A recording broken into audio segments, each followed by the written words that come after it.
POV. You're the smartest person in the room. Level 1. You walk into silence. Light skims over faces that think they're ready. You know what they don't. You know how to listen to the gaps. You watch hands that want to gesture. You're already 3 moves ahead because you read patterns instead of noise. One question lands like a stone. It makes ripples. You don't answer immediately. You let the room fill with its own assumptions. That's your weapon. Time. When you speak, it's not speech.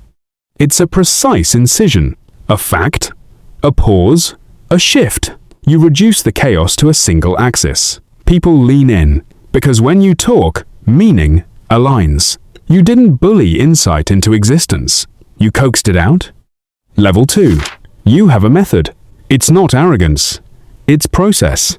You catalog uncertainty the way others collect emails. Each doubt gets a label. Each risk gets a margin. You map incentives like a cartographer mapping tides. Who benefits if this decision happens?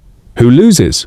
Who's hiding a hand? You read motives the way others read headlines. You turn opaque things transparent. You force clarity by asking the question everyone avoids. You ask, what happens if we fail? The room stumbles. Most people sell fantasies. You sell contingencies. They call you cold. You call it survival, because knowing the downside means you can design the upside. That's how you stay 3 steps ahead. Level 3. You speak with scarcity of words. Your sentences are scalpel sharp. You don't try to impress. You aim to disarm. You frame problems like puzzles, not tragedies. You convert panic into work. Your voice is a metronome in chaos. You assign tasks like chess moves. Not all moves are equal. Sacrifice is strategy. You know when to trade a piece to win the board. You know when to retreat to fight another day. Your decisions feel inevitable because they've been tested. You run counterfactuals in your head like simulations. You wear doubt like armor, not to avoid risk, but to manage it. People think smartness is flash, but real intelligence is a ledger. You keep it balanced. Level 4. You manipulate attention, not through theatrics. Through relevance. You ask the question that recalibrates priorities. You're unafraid of silence because silence reveals hierarchies. When you finish speaking, the room's energy has a new target. You point to where resources should flow. People follow direction because direction removes discomfort. You craft narratives that make complex trade-offs obvious. You don't lie, you simplify. You make the stakes tangible by narrating consequences. You give context. Context changes everything. The numbers are the truth skeleton. Your story is its skin. When both align, persuasion is effortless. You move decisions off hedged speculation and into alignment. Level 5. You read people like open books.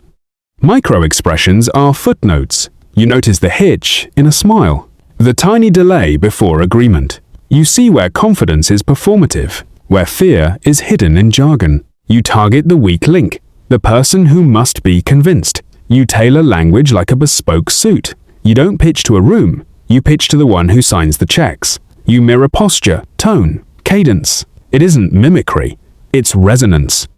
You create rapport fast because your agenda needs speed. You know influence is a force vector, not a spotlight. Push in the right direction and the room moves. Push in the wrong one and resistance hardens. You always measure the angle. Level 6. You use accountability like oxygen. You make promises public. You bind people to outcomes by making failure visible. You set small wins that compound into inevitability. You don't worship charisma, you architect results. You break big problems into bite-sized, measurable goals. You assign owners. You timestamp progress. You make excuses costly, because when excuses cost something, people stop making them. You turn vague hope into cold, executable plans. Then you watch them unfold. Sometimes, you know the plan will die. You have exit criteria. You write the post-mortem before the launch. Failure becomes data, not shame. You iterate faster than they can react. Level 7. You're not perfect. You are relentless. You temper certainty with humility. You admit what you don't know and use that admission like fuel. You ask better questions. Questions that fracture assumptions. You accept that being the smartest person in the room is a temporary condition. Tomorrow, the room can change. So you build rooms you can control. You surround yourself with contradiction, not echoes. You bring people who disprove you, because you know the fastest path to truth is friction. You commit to continuous recalibration. You refine priors like a scientist updating a model. You test, you falsify, you adapt. That's how you stay at the top. Finale. The core truth. Intelligence without action is vanity. You close the loop. Insight turns into motion. Motion creates outcomes. Outcomes create options.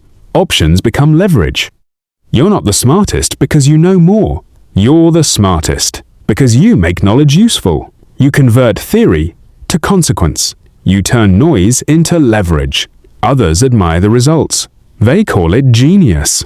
You call it discipline. One last thing. You don't want to be praised. You want to be right. You prefer decisions that survive scrutiny. So you choose the path that is ugly, difficult, and effective. You choose the path that leaves the room asking how. And you smile quietly because you already knew.